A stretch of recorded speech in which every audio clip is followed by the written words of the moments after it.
What's good, gamers? We're back at it. Welcome back to my series where I summarize essentially what happens in every Dragon Ball episode and compare the sub and the dub and see what kind of differences we have between translations. Today's episode is a little visual heavy, so it might be a little drier than usual, but I'll do my best to pad it. I hope everyone's been well. I had a nice day today. I got a nice large cup of super chocolatey milk. Um, had a therapy session. That went well. Only worked for like 2 hours today. It was a good day. But we're through the intro.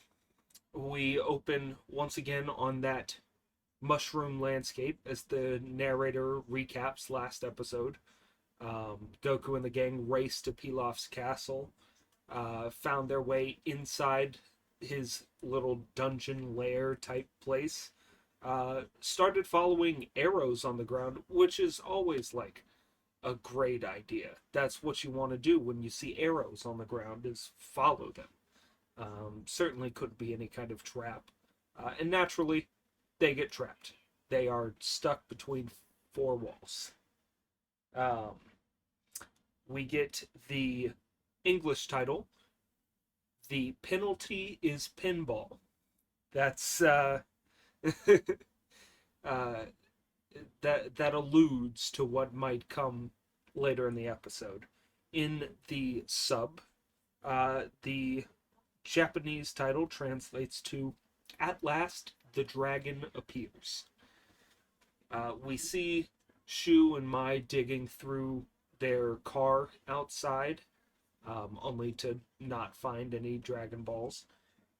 Because if you remember, Goku still has his 4-star, his grandpa, on his hip. He carries it around with him everywhere.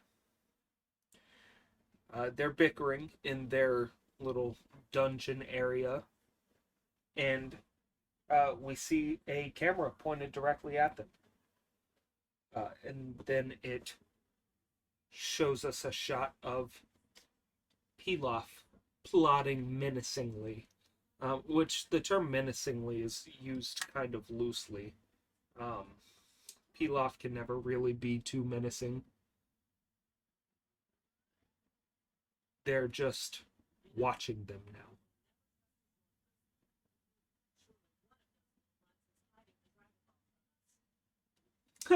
Okay. The, the difference between the sub and the dub. Mai here says, you know, you can never trust a short person. Surely one of those little runts is hiding the Dragon Ball. And we zoom out to see a shot of Pilaf and Shu, who are a little less than half the size of Mai. She's a tall queen. Um, and Pilaf says that'll be the last time you talk poorly of short people. Um, funny stuff. Funny stuff. In the sub, uh, Pilaf says it doesn't look like they have any balls, and Mai says perhaps between that man's legs.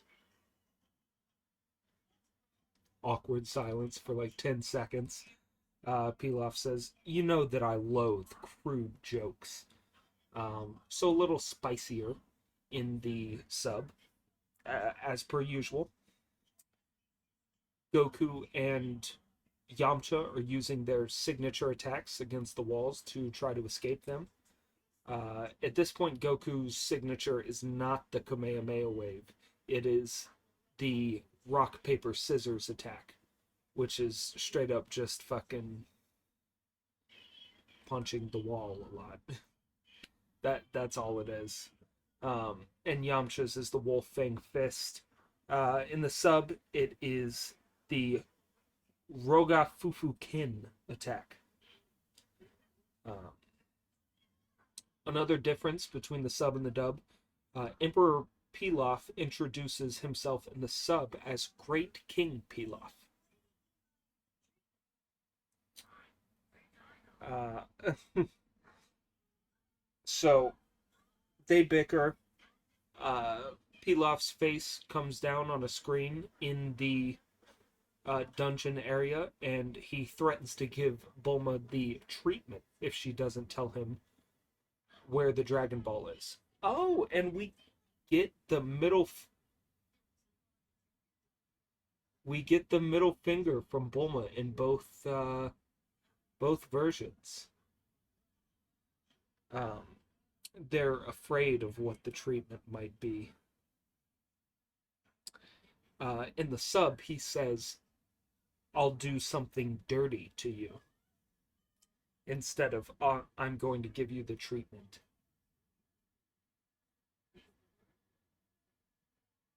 His underlings are very worried about what Pilaf might do to Bulma. They think it may be very um, over the top, we'll say. And he ends up just blowing a kiss to her. Both Mai and Shu fucking. Oh my gosh.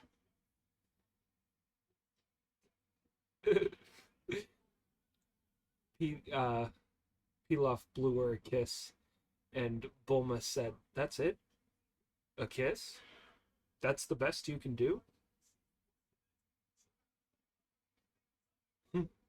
Oolong's looking on in astonishment.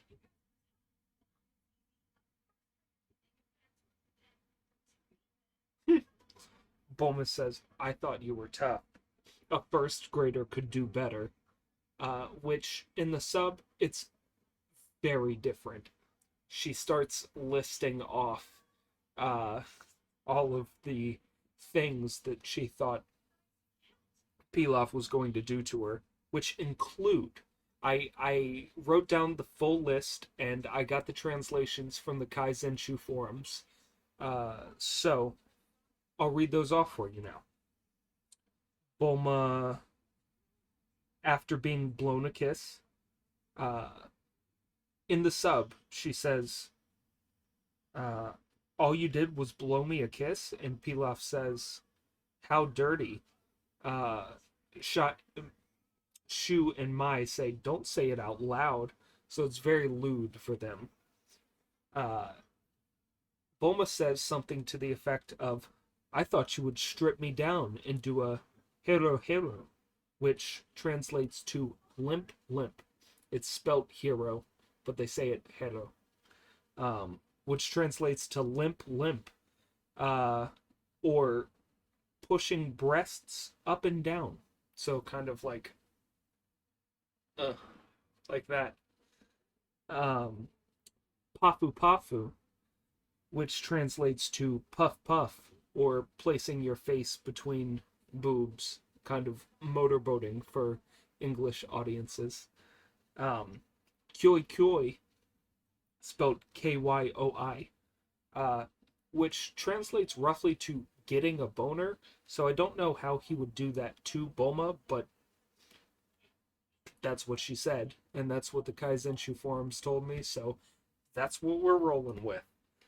Or an Inguri Monguri, which translates roughly to sex sounds. Um, they said something about it meaning it's slang from Toriyama's youth, but it's the sounds that two people make when having sex, moaning, groping, just kind of sliding over each other. So like very graphic, lewd sounds. Once again, I don't know how they would do that to Bulma, but um, I think she was implying something to the effect of sexual harassment and or rape. But who knows? Anyway, much more lewd in the sub. And Pilaf sends her away. He says, "You ghastly pervert girl, get out of my sight." Because all he was going to do was blow her a kiss. Um, after sending her away, he says young girls are more progressive than they used to be. Um, so funny stuff. Funny stuff. Um, After he sends her away, he thinks about what he should do, and Mai's like, "What about the sleeping gas?" And he's like, "Perfect. Yes, sleeping gas." So he sends that through the like ventilation system into the room, knocks them all out, and he opens the wall and goes to check. He sees they're all knocked out, but there are still vapors leaving the room. So naturally, he breathes those in and falls asleep himself. Um, Shu and Mai come shortly after, actually wearing gas masks, so they also don't get knocked out. So they don't get knocked out too, is what I should have said there. And Shu drags Pilaf away while Mai searches for the final Dragon Ball, which she finds strapped to Goku's side. They pull Pilaf away, finally wake him from his sleep. He was dreaming of having all 7 balls gathered together. And they wake him, and he has all 7 balls. They're glowing very brightly and letting off kind of like a sparkly starshine effect. We cut back to Bulma waking up. She's the first of the crew to start like waking. She sees Goku's empty bag and freaks the hell out. She's like, they took the Dragon Balls. Everybody wake up. It's fucking DEFCON 1. We're on high alert. Looks over and sees that the wall is gone. That was blocking them in. So they're like, okay, we're gonna book it. Let's get the fuck out of here. And as they're running, they catch up to Shu, Mai, and Pilaf casually on their way out of the building to wish for the dragon. Bulma says, "So, have you wished?" And Pilaf goes, "Uh-uh." He doesn't say anything, but he just shakes his head no. Goku says, "Give me back my grandpa," referring to the 4-star Dragon Ball. And they start running, and Goku and the gang respond shortly after, but not quick enough to find out where they actually went. They come to a corridor that diverges into about 5 paths. And it seems Pilaf, Shu, and Mai got away. They make it back to the control room, which has their location plastered on 6 monitors, and begin trying to trap them for a 3rd time. I think it's a 3rd time at this point. No, it's 4th, because they had the pillars first, then they had the room, then they had the sleeping gas, and now it's this. So Pilaf switches his control panel to flip over in a kind of like trapdoor type thing to reveal a piano, and he's just mashing keys and launches the Z-Gang into a pinball area. It's literally a gigantic pinball set. He's got a big metal ball rolling around and just kind of like batting the Z crew around. Goku gets mashed into a wall, and then luckily that gives the rest of the crew enough time to escape, and then Goku catches up shortly behind them. But they escape through an exit as the like huge metal ball keeps rolling behind them. Pilaf isn't playing any kind of melody on his keyboard. He's just kind of mashing buttons. But we see kind of a Scooby-Doo runaway chase scene. They're running down corridors. It loops. I think it only loops twice, but they've got very funny runs um, as they zigzag down corridors. The big like metal ball doesn't pay attention to corridors at all. It just breaks through the walls as it's chasing them. Um, and they finally come to a room with what seems to be dominoes, and they're just hopping from domino to domino as the metal ball is right behind them. It's really some fun animation, I would say. But if you're a big Scooby Doo fan, I would definitely check this episode out. It's got a lot of slapstick humor. They make it out of that like weird domino room into another large, round, red room with purple drapes concealing what seems to be just a giant circle. And they look awestruck. They're like, what could be behind these drapes? And they pull away to reveal the huge pinball once again. And like some spotlights come up from either side and cross in front of it. And there's like a sparkle effect just to show like a dramatic reveal for this pinball that has been chasing them and is their bane of existence, I suppose. But they get pushed back into the way that they came in. I guess they make like a left or a right or something that they didn't previously see before, because I thought they would have gone back into this domino room that they wouldn't be able to escape from. But anyway, they get chased back into the corridor. The ball starts closing in on them. They come to a dead end. And as the ball is about to squish them, it stops as soon as it touches Yamcha's hair and backs off. And another wall comes down from the ceiling, trapping them in place. So we get kind of a look into Pilaf here. We see that while he is trying to rule the world, he's not exactly ruthless, because he could have easily murdered them right then and there. Like, that would have been the end if he just let the ball fucking roll into the wall and squish him. Maybe not for Goku, because he already got squished into the wall once, but I'm not sure exactly how resilient he is. Anyway, they trap him in the room again, and Pilaf's like, nanny nanny boo boo, fucking gotcha.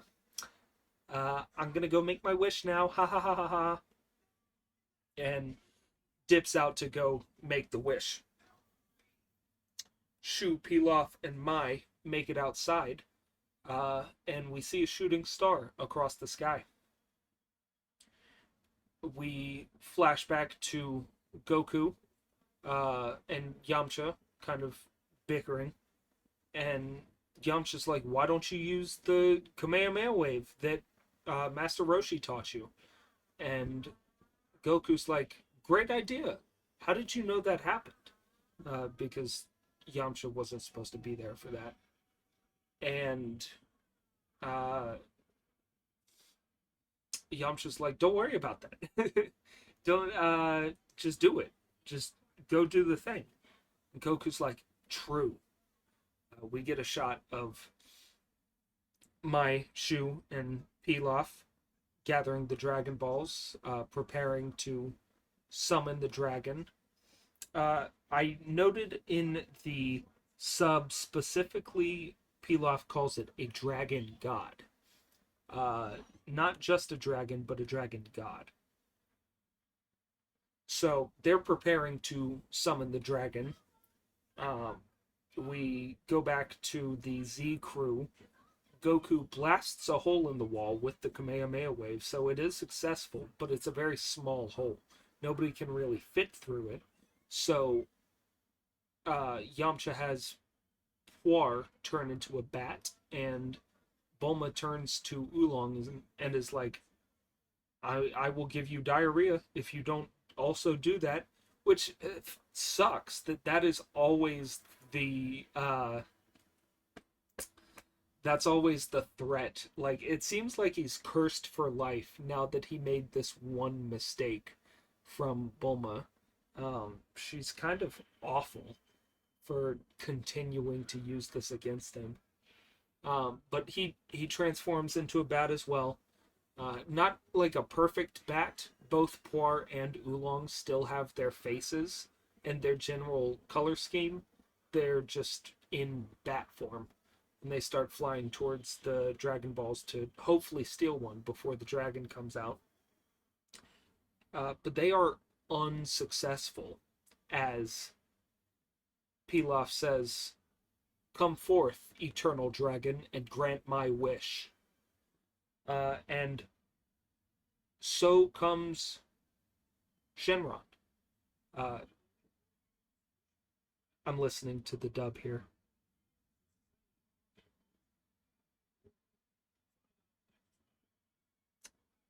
It doesn't say Shenron's name, but I do know in the dub that it's Shenron.